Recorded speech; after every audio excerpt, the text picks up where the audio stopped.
ATV health ప్రేక్షకులకి నమస్కారం. Raghavi hospital health సిరీస్లో ఈరోజు మనము జనరల్ సర్జన్ డాక్టర్ నవీన్ రెడ్డితో అండ్ అదర్ ప్రాక్టాలజీ సర్జరీస్ గురించి తెలుసుకుందాం.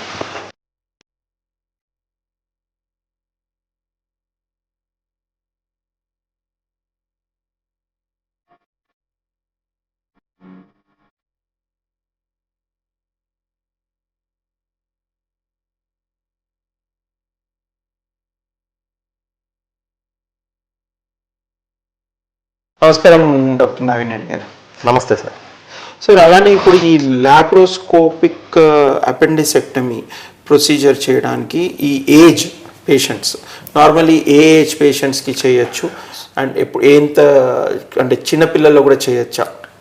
సో బేసిక్గా ఏమవుతుంది అంటే ఆపరేషన్ సర్జరీ అనేటప్పటికీ అందరూ పేరెంట్స్ అంటే చిన్నపిల్లల విషయానికి వస్తే సర్జరీ అవాయిడ్ చేయడానికి ట్రై చేస్తారు. ఎందుకంటే ఒక స్ట్రెస్ ఆపరేషన్ అంటే వాళ్ళకి చిన్నపిల్లలకి ఎట్లా అవుతుందేమో అని చెప్పి ఒక భయం ఉంటుంది కాబట్టి అవాయిడ్ చేయడానికి చూస్తారు. బట్ ఈ అపెండిక్స్ కేసులో ఏ ఏజ్లో అయినా సరే ఫస్ట్ ఎపిసోడ్ అపెండిక్స్ మనకి డయాగ్నోజ్ అవుతూనే ఆపరేషన్ చేయించుకోవడం మంచిది. ఓకే, ఎందుకంటే అది వెస్టీజియల్ ఆర్గన్, దానివల్ల మనం తీసేయడం వల్ల మనకి ఇబ్బందులు ఏమి ఉండవు, నష్టం ఉండదు. కానీ తీయకపోవడం వల్ల మనకు ఫ్యూచర్లో అక్కడ 2-3 సార్లు అట్లే కడుపు నొప్పి రావడము, అతుకులు ఫామ్ కావడము, ఇన్ఫెక్షన్ రావడము, ఇవన్నీ జరగడం వల్ల కాంప్లికేట్ చేస్తారు. సో ఫస్ట్ 24 to 48 అవర్స్ లోపల పేషెంట్ ప్రెజెంట్ అయితే మనకు అల్ట్రాసౌండ్లో కానీ మన బ్లడ్ టెస్ట్లో కానీ క్లినికల్ ఎగ్జామినేషన్లో కానీ మనకి డౌట్ ఉంటే డయాగ్నోజ్ అయితే we can take him up for సర్జరీకి తీసుకోవచ్చు. లేదు మనకు డౌట్ ఉంటే we have something called diagnostic laparoscopy. Okay, so మనకి సిటీలో కూడా తెలియలేదు, లోపల ఏం జరుగుతుందో అర్థం కావట్లేదు, కానీ పెయిన్ చాలా ఉంది, రైట్ ఇలాక్ ఫోర్స్ అంటే ఈ కుడిపక్క కింది భాగంలోనే పెయిన్ చెప్తున్నారు, మనకు అది ఓవరీకి సంబంధించిన ఇంటెస్టైన్ సంబంధించిన అది ఏది మనకు సిటీ స్కాన్ చేసినప్పుడు మనకు అర్థం కానప్పుడు డయాగ్నోస్టిక్ లాప్రోస్కోపీ అని చేస్తాం. Okay, it is A procedure. అది లోపల మనం అవయవాలు ఎట్లయితే మనం ఆపరేషన్ ముందు మనం పోర్ట్ వేసుకొని చూస్తామో సో సేమ్ థింగ్ మనము ఒక డయాగ్నోసిస్ కావడానికి అది అపెండిక్సా కాదా రుజువు చేసుకోవడానికి వాడతాం. ఒకవేళ అపెండిక్స్ ఉంది, అపెండిక్స్ ఒకటే ప్రాబ్లం, మిగతా అవయవాలు అంతా నార్మల్ ఉన్నాయంటే అపెండిక్స్ ఆపరేషన్ చేసి బయటకు వచ్చేస్తాం. సార్, సపోజ్ ఇప్పుడు ఈ patients by bad luck diagnosis అవ్వలేదు, పేషెంట్ పెయిన్ తగ్గిపోయింది, కానీ ఒక 4-5 days తర్వాత ఈ పేషెంట్స్కి ఏదైనా కాంప్లికేషన్స్ వచ్చాయి, మళ్ళీ పెయిన్ వచ్చింది, తర్వాత ఏంటి అంటే అపెండిసెక్టమీ ఆపరేషన్ టైంకి జరగకపోతే what are the complications? So ఇందాక నేను చెప్పినట్టు అపెండిక్యులర్ మాస్ ఫామ్ అవుతుంది, అంటే localisation of the infection. Okay, అది మన బాడీలో ఒమెంటమ్ అని ఉంటుంది. ఆ omentum the work of the omentum is to localise the infections. బాడీలో ఇట్లా ఏదైనా ఇన్ఫెక్షన్స్ ఉన్నప్పుడు ఇట్లాంటివి లోకలైజ్ చేయడానికి ఒమెంటమ్ అనేది ఆడికెళ్ళి కవర్ చేస్తుంది. బట్ అది కవర్ చేసినంత మాత్రాన అది ఇన్ఫెక్షన్ అనేది కంట్రోల్ కొన్నిసార్లు అవ్వచ్చు, మనం ఇచ్చే యాంటీబయాటిక్స్ వల్ల వాటి వల్ల కొన్నిసార్లు కంట్రోల్కి రావచ్చు. బట్ అల్టిమేట్గా ఒకవేళ అది అట్లా క్యూర్ కాలేదు, మనం ఇచ్చిన యాంటీబయాటిక్స్కి ఆ ఇన్ఫెక్షన్స్ అది రెస్పాండ్ కాలేదు సరిగా అంటే బర్స్ట్ అయిపోతుంది, అపెండిక్స్ అనేది బర్స్ట్ అయిపోతుంది. సో దానివల్ల కాంప్లికేషన్స్ చాలా ఎక్కువ ఉంటాయి. ఓకే, ఈ చిన్న పేగు పెద్ద పేగు దగ్గర కూడా అఫెక్ట్ అయ్యి అప్పుడు లాపరాటమీ అంటే చేయడము, డ్రైన్స్ పెట్టి సర్జరీ మళ్ళీ చూసుకోవడం.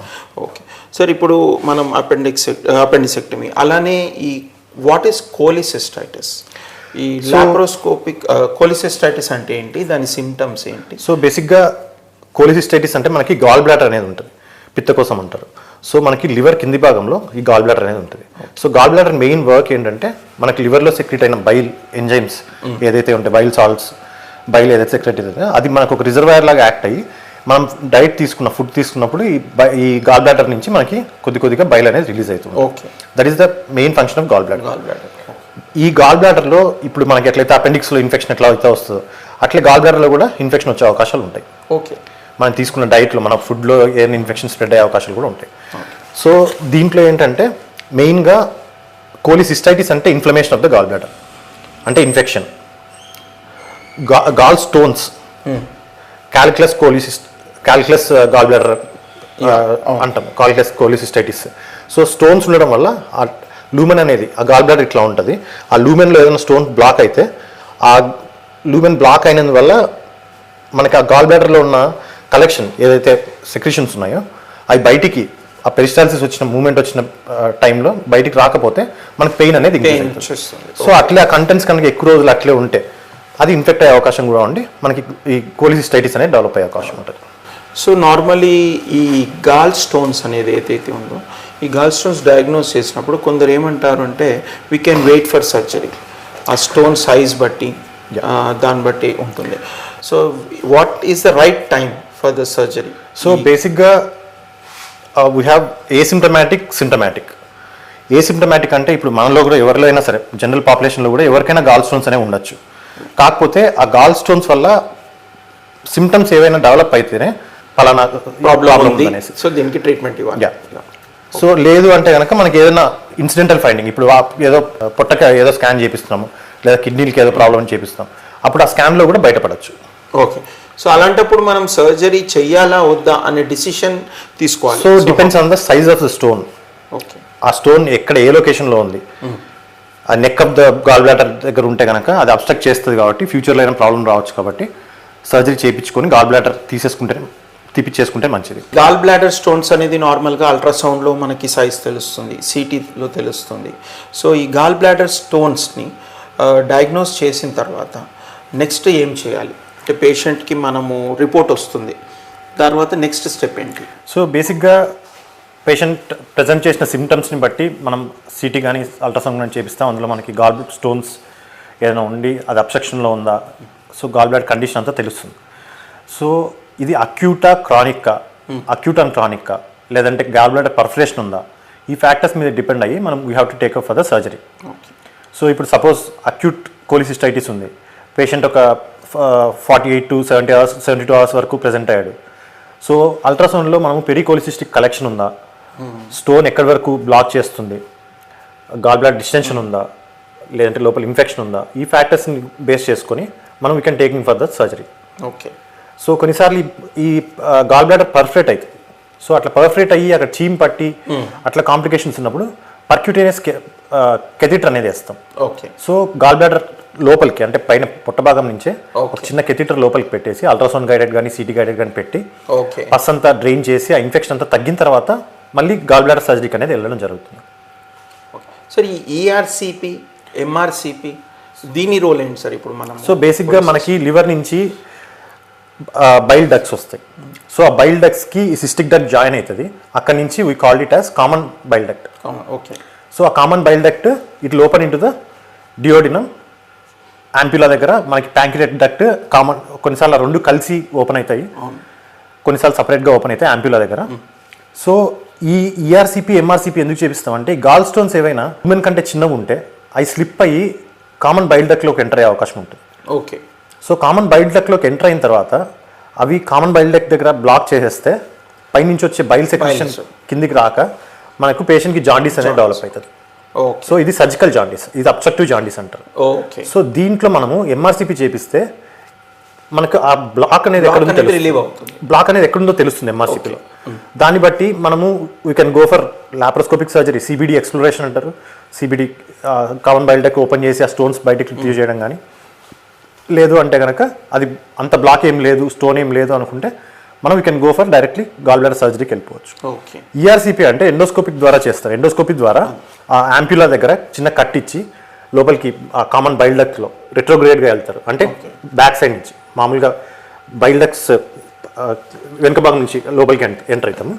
ఎంటర్ అయ్యి లోపల ఉన్న స్టోన్ని బయటికి తీసేసి లోపల స్టెంట్ పెట్టుకుంటాం. ఓకే. సో ఇది థెరపెటిక్ అండ్ డయాగ్నోస్టిక్. ఈఆర్సిపి అనేది థెరపెటిక్, డయాగ్నోస్టిక్ రెండింటికి అవసరం అవుతుంది. సో ఈ ప్రొసీజర్ అయిపోయిన తర్వాత మళ్ళీ గాల్ బ్లాడర్ సర్జరీ అని చేసేసుకోవచ్చు. So okay. So basically it's a temporary relief for the obstruction. Biliary ట్రీలో మనకి కామన్ బైల్ డక్ట్లో స్టోన్స్ ఉంటే ఈ ప్రొసీజర్ అనేది చేస్తాం. సో మనకి అల్ట్రాసౌండ్లో ఇఫ్ సిబిడి డైలేటెడ్ ఉంది, ఏజ్ని బట్టి సిబిడి సైజ్ 7 mm 8 mm అనేది మనం చూస్తాం. సో అది మోర్ దాన్ 10 mm అట్లా ఉంటుందంటే ఖచ్చితంగా there is some stone or something is obstructing the bile flow. Okay. So దానికోసం మనం ఎంఆర్సిపి కానీ ఈఆర్సిపి కానీ చేస్తాం సార్. ఓకే. సో సార్ ఇప్పుడు మనము ఇందా నుంచి మాట్లాడుతున్నాము. సో బేసికలీ పేషెంట్కి ఏసిమ్టమాటిక్ అన్నారు, అంటే ఏసిమ్టమాటిక్ స్టోన్స్, ఇంకోటి సిమ్టమాటిక్ స్టోన్స్.